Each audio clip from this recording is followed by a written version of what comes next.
Hi, and welcome to today's episode of Stir. Today we're looking at food that is healthy, cheap, and fast. Sounds good, right? Well, as we were putting this episode together, we found that it's actually really challenging to hit all of those three benchmarks. It's pretty easy to find food that's cheap and fast. It's not that difficult to find food that's healthy but expensive. But hitting all three, it's difficult. And so what we wanted to do is talk to some experts. In today's episode, you're going to be hearing from people who are doing a lot with a little.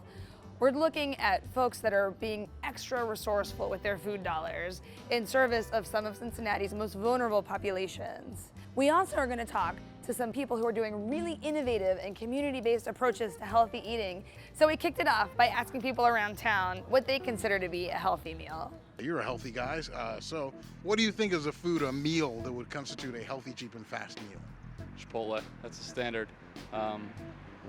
Get all your proteins, all your vegetables, all your good carbs there. So that's quick, fast, relatively cheap. Cereal. Thank you for not saying Taco Hell. Oh, no way, no way. Probably from a grocery store. Which grocery store? Kroger. Or taco? Rice. Cook rice. Go home and cook rice. Yeah. Rice cooker. You can make a big thing of rice in 10 minutes. You can eat that for days. All right. Maybe somewhere like Subway, maybe. Panera Bread, maybe. Something similar on that line, like a soup salad place. Cheap and fast food. Chipotle, probably. Healthy, cheap, and fast. I would go Teranga. Teranga. Yes. I like it. I was gonna say Chipotle, and she said that already, but Teranga to me is also fast, and it's cheap, and it's healthy. So. I would say something quick and fast for me is on the healthier side. Well, of course, we do have a budget that I have to stick within, but I think always vegetables. I would love to use fresh vegetables. Of course, they don't hold very long, and especially with the turnover, how many meals we serve, and can't serve zucchini for every meal. Well, we can, but we like to add a variety. But something quick I would use is frozen vegetables. I always, I would choose frozen over canned. So, I've heard that, yeah. yes. That frozen vegetables, because they freeze them right then and there. Yes. Yeah. Do you have a favorite one? I would say my favorite one is possibly cauliflower. Cauliflower. Yes. Oh, I never used frozen cauliflower. Yes. Yeah, that's I like to make mashed cauliflower. So, Yeah. Yum. Well, City Gospel Mission, what we focus on is pretty much life change with individuals, and not only life change, but being relational and intentional about having relationships and building relationships with people.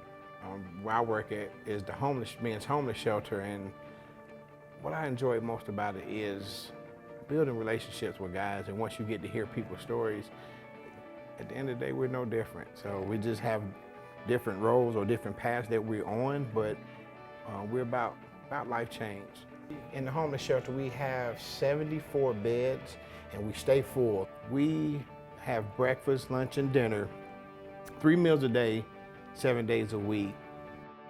Healthy eating, healthy choices are not common because, yeah, it might be your only meal. You might have food stamps for this much, or you might have a coupon for this certain thing, and it's not going to be healthy, organic food.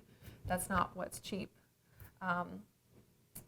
or necessarily what always fills them up. So for us, for you and I, we have the choice to go to the store and to buy what we want, and we can budget and say, okay, I'm going to get this thing and not that thing, and it costs a little more maybe, but it's worth it because it makes me healthier. Right. But for them, it's, I just need to eat food. I just need a meal. Mm-hmm. We are trying to move towards a more healthier eating habits with our residents, and me, myself personally, and my household are trying to eat healthier too, but eating healthy, for some reason, is more expensive than eating the processed foods. But it's a great choice, and overall a a person will feel better after eating healthy for so many days. Sleep better, feel better, breathe better. I mean, just by me working in this field for the past 3 years and actually being in the recovery program for a year, I've met a lot of homeless people. And I actually hear these stories of guys saying they're eating out of trash cans. Just don't believe that. What we live at now, should nobody have to eat out of a trash can, regardless of what they're going through. Nobody should have to eat out of a trash can. But I'm grateful for places like City Gospel Mission and all the places that over around their feed. But, you know, a lot of people just can get by with what they can get by with. So, and I know in this country, we have a lot of food waste that can go to people who can really use it. So a lot of places won't even donate it. They'll throw it away before they donate it. Like, I don't understand it, so. Wow. Cincinnati is a great city with a lot of resources for people who are in poverty. So there are certain nights where actually our numbers are lighter because someone else is having a dinner as well. Yeah. So there's always meals available. And many of our residents and community guests kind of know where to go on what day and who's having what. So that's really good. Not every city's like that. But yeah, here at the shelter, food is a huge part of what we do. And oftentimes, I think people come into it with the mindset of, it's all about food. It's all about a meal because people are homeless, they're hungry, they need a meal. That's true, but there's so much more to it than that. And we look at food just as kind of the gateway into life change and heart change that we hope will happen while they're here with us. So yeah, it's about food, but it's not. Right. It's about food, but it's really so much deeper than that. And so when volunteers come, rather than always having them just serve the food, I actually ask more people to sit down and eat with everybody else. And I think that that's maybe a non-traditional thing to ask volunteers when they're coming to a shelter. But it ends up being really neat to just kind of integrate them in with our residents and with our guests to just sort of share a meal together. And I feel like that's something that's done all over the world, to bring people together, whether it's family or friends, to just sit down and have a meal together, whether you're sharing similarities or you're sharing differences. Like, food is the common thing. We all need to eat. I think what happens when people sit down here and have a meal together, that walls and barriers are broken so that people can get to learn about one another instead of going off our ideas or what we're taught about other people, whether they're rich or they're poor or they're homeless or have homes. But there's barriers and change that actually takes place here in this dining room. Where do you think you'd go to get a free meal here in Cincinnati? Free meal. My mom's house. That's probably the only place that comes to mind. Oh God. I have no idea. Nowhere. Sorry. Yeah. Nowhere. I don't know. Let's see. Free meal. Is there something like a free meal? Free meal. Wow. I don't know. Free store maybe. That's it. I don't know. But other than that, yeah, I don't know any stores of free meals. I don't know. Where's a place in town that you can get a free meal, do you think? I don't know. I have no idea. Dumpster. Will you say that again, please? No.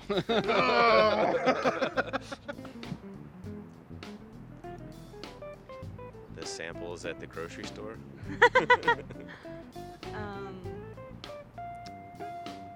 Yeah, I guess free samples at the grocery store. I don't know. The soup kitchen.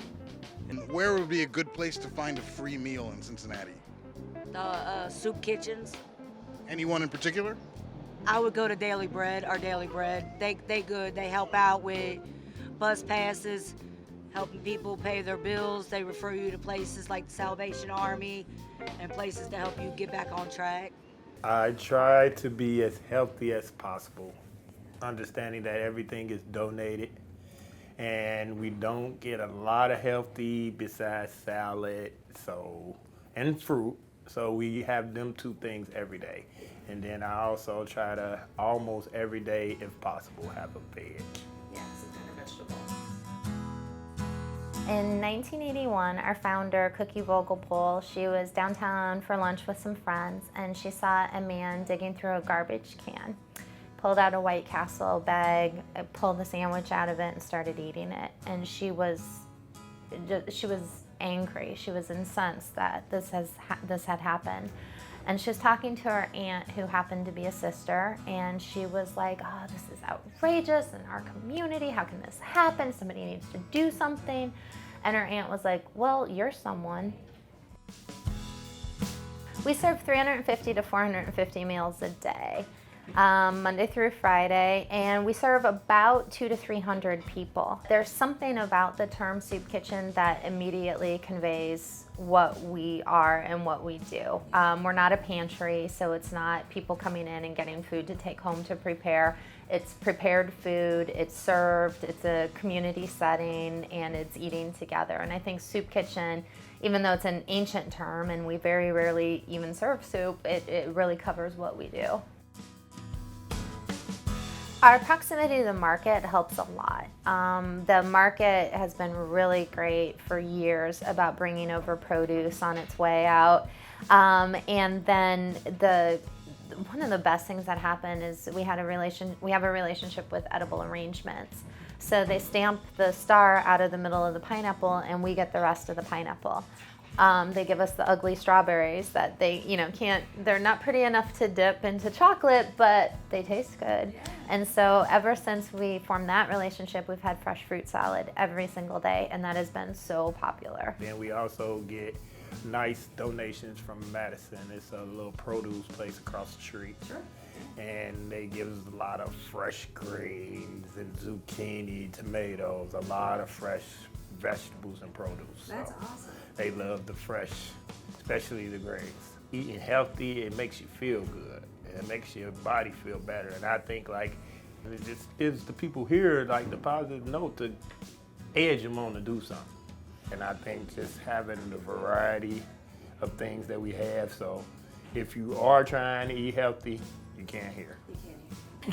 Okay, food is the number one necessity. I got to have that. Okay? It's the number one. I like the taste of good food. Okay? And if you notice, if food ain't good, no matter how hungry you are, you won't eat it. When you're homeless, when you're in poverty, one of the first things you lose is choice. You eat what we serve you. And so we try to mitigate that by expanding the amount of choices available to people.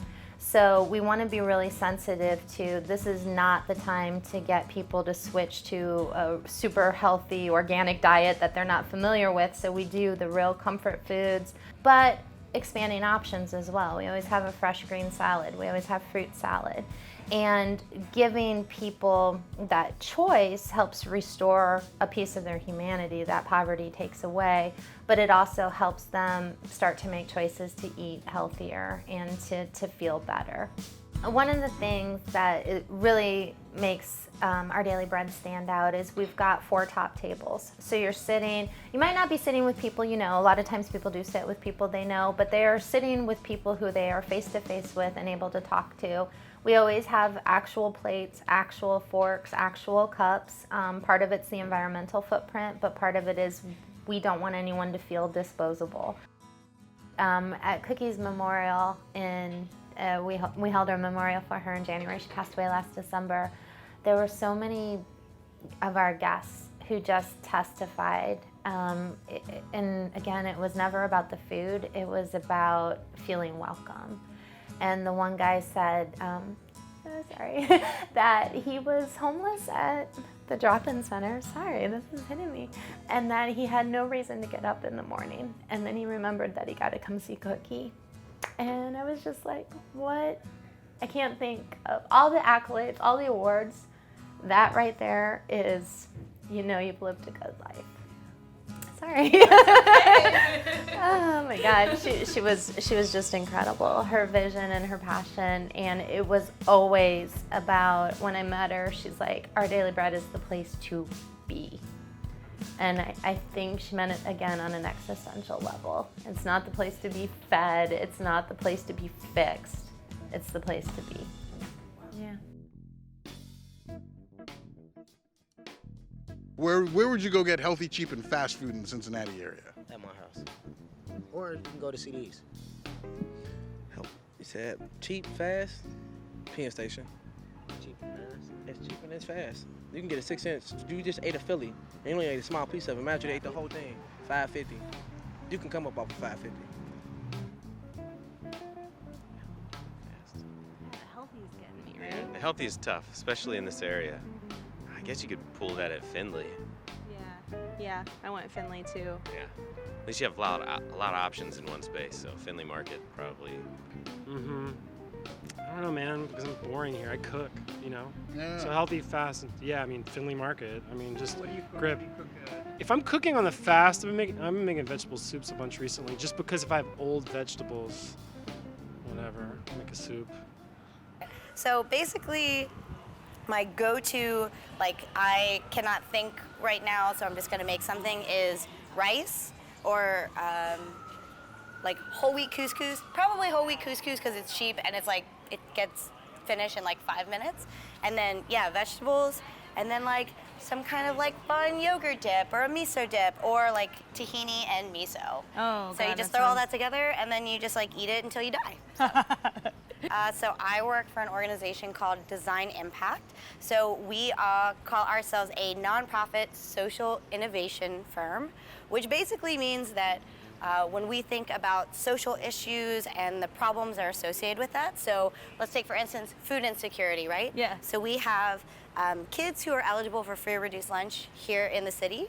And in the summertime, only 9% of those kids who are eligible for free or reduced lunch go to the sites where you can get free food. So that's like a pretty complicated issue. Sure. And what we do is we think about the problem like designers.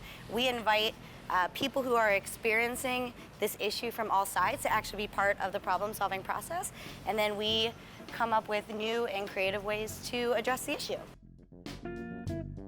I have been shopping at the market since I moved here, and I realized that it's cheaper and more amazing than any place I could ever shop. So here I am.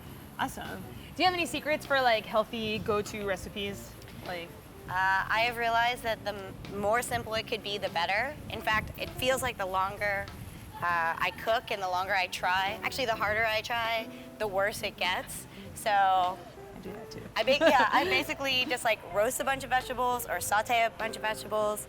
I think miso is pretty cheap, but I feel like miso is like my go-to sort of ingredient that looks pretty impressive. That's a great idea. Yeah, and it gives it texture and depth, and yeah, that's a great idea. Yeah, but I try to get people here not just because it's awesome and the energy is great, but the food, the ingredients are so cheap. It's like so crazy cheap. It's like you spend so much less money on your grocery bill here than other places around town. Do you have any go-to like spots that you like at market? Like, or go-to, like I always get Amish chicken breast, or I always get... Yeah. Okay, no, I totally have a system. So I will tell you exactly, I mean, we're right by these places, so I feel like I could literally show you. So I start at Fulang Tang, get a black iced coffee, and then I take my receipt over to Madison's, because if you take your receipt over, you get 10% off your grocery bill. That's awesome. Yeah, so I go to Madison's, get my discounted grocery bill, and then I go over to Dean's. Mediterranean. You know? Caitlin. So, yes, I was not paid to do this at all. Dean's has really amazing Greek yogurt. It's like, why would you ever mess with that other stuff? Like full-fat Greek yogurt. Shoot, I feel like, roasted almonds. I always get like nuts there because it's always really cheap and it's a good way to like get full quickly. Yeah, I eat a lot of nuts, as you can imagine. Yeah. Right. For that very reason, because like I'm always hungry and they're satisfying even when you're super hungry and you want something kind of healthy. Totally. I eat a lot of nuts. So when you eat, do you eat at home? Do you eat with anybody else? What is your typical patterns with regard to like eating with other people? Oh yeah. Okay, so that is one thing that has probably changed a lot about the way I eat. I definitely when I'm really busy will like eat over the sink like while I'm watching Netflix, which I don't recommend. I'm not proud of that, but it happens. But what I've been trying to be more intentional about is getting together with people for dinner. So that's like been the theme of my life over the last year. It's just like, come over, I'll make dinner, or you can make dinner, or we'll do a potluck. Oh, that's so fun. Yeah, so it's been nice because like one, I feel like if you are trying to eat healthy, you could just say that and people are like, oh yeah, totally, I would love that. Yep. Or if it's like, we're gonna have a pizza party and everybody brings a different type of pizza, people are like, yes, I will do that too. So yeah, I think it's just like a great way to get to know people. Yeah. I think you're just more mindful about conversation. I mean, if you're eating and you're talking, you can't be on your phone at the same time. That is true. And I think cooking is like, honestly, just as good, if not better, than meditation sometimes. I mean, it is kind of it's kind of a form of meditation. It's like very repetitive. There's something really calm and soothing about chopping vegetables and then the gratification of like throwing it into a pan, just sprinkling something on top of it, and then you eat it and then you feel better. Right, yeah. It's like, what could be better? I know.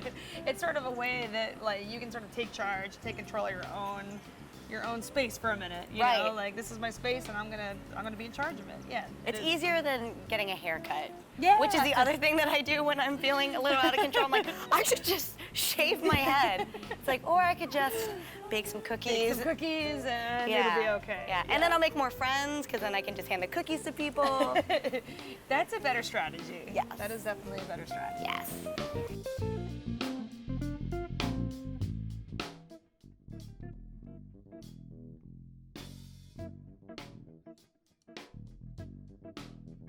When you think of healthy, cheap, and fast food, what's the first thing that you think of?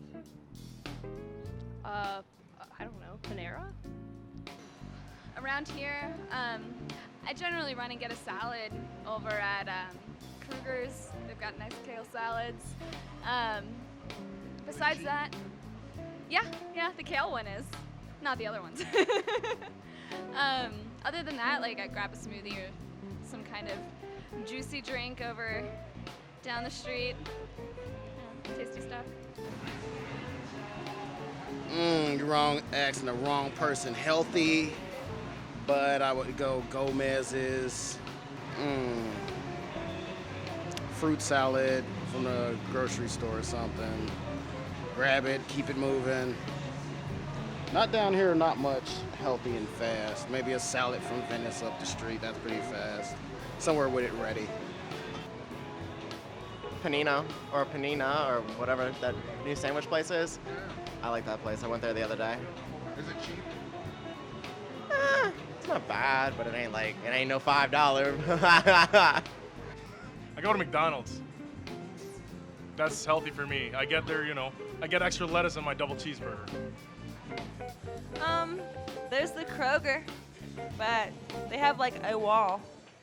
I live here in Norwood. I help farm an urban farm that grows food for a little pop-up restaurant called Mariah Pie. We make pizza out of delicious ingredients that we grow in our backyard. And Mariah Pie is a neighborhood restaurant that is unique in a few ways. First of all, that it utilizes produce grown within a couple blocks of the restaurant itself.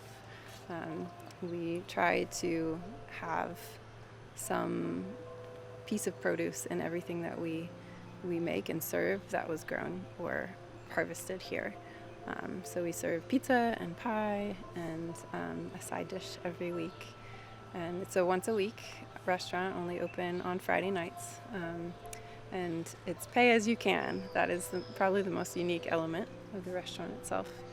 Once a week, we make a homemade, from scratch pizzeria and invite folks from the neighborhood. It's a place where lots of different folks come and gather. Folks from Norwood proper, folks from outside of Norwood, folks who have money that they can pay, and folks who don't have a lot of money that they can pay, kids, old people. So it's a pretty eclectic group of folks who you probably wouldn't find at your average restaurant. A lot of times you'll go to like farm-to-table restaurants and the prices will reflect what it costs the farmers to grow the food and what it costs the cooks to to prepare it in a loving, beautiful way, but that price is not always accessible to people who don't have a high income. So this is a way to make it accessible to everyone.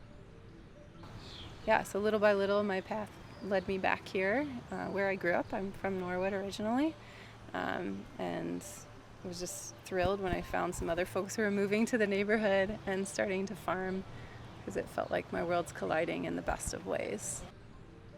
As far as like everyday life in our shared house, we kind of alternate who's going to cook, whether it's lunch or dinner.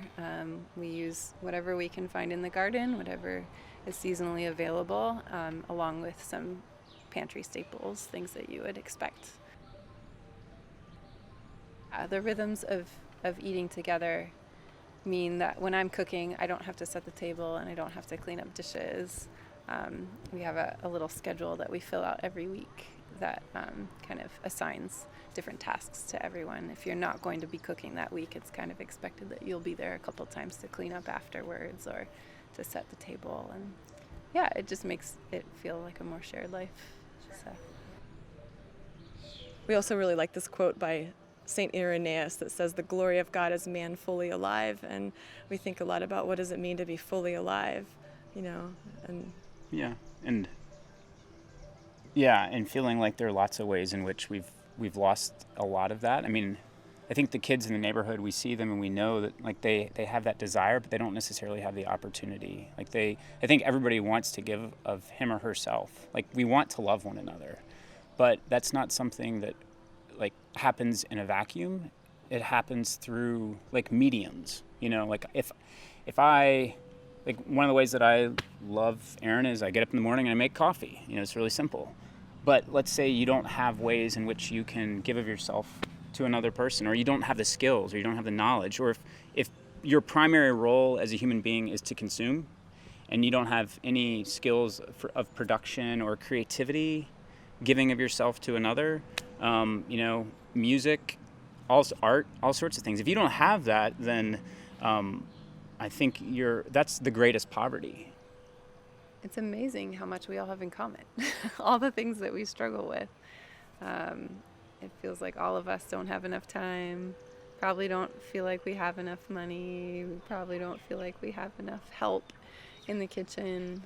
So, I guess just looking with open mind on everyone you meet and being vulnerable enough to speak what your hardships are so that we can understand better what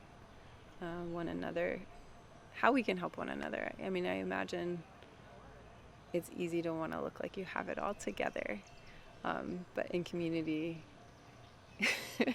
we all kind of know that we don't have it all together, and so we have to lean on each other to make, it's a gift to lean on each other to make life work.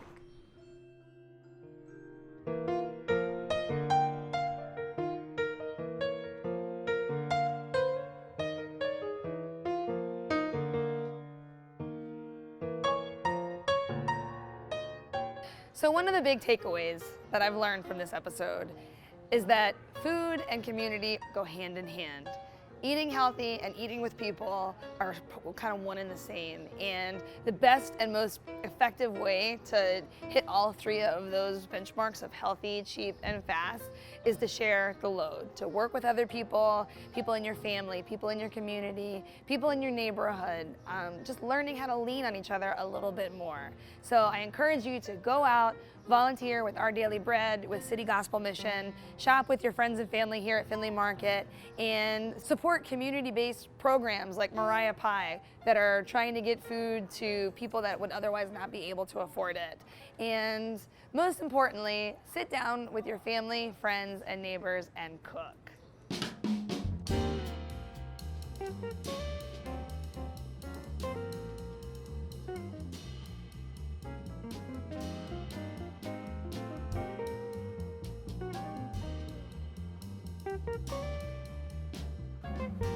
I don't mess with smoothies because it's like, I want to eat something. Hey, it's okay. I'm just talking about vegetables, so yeah.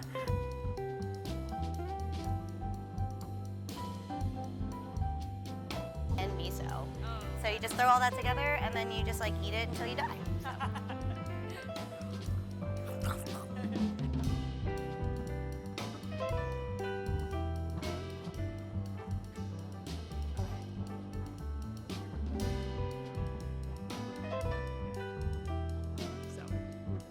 Who doesn't like pizza? That's exactly.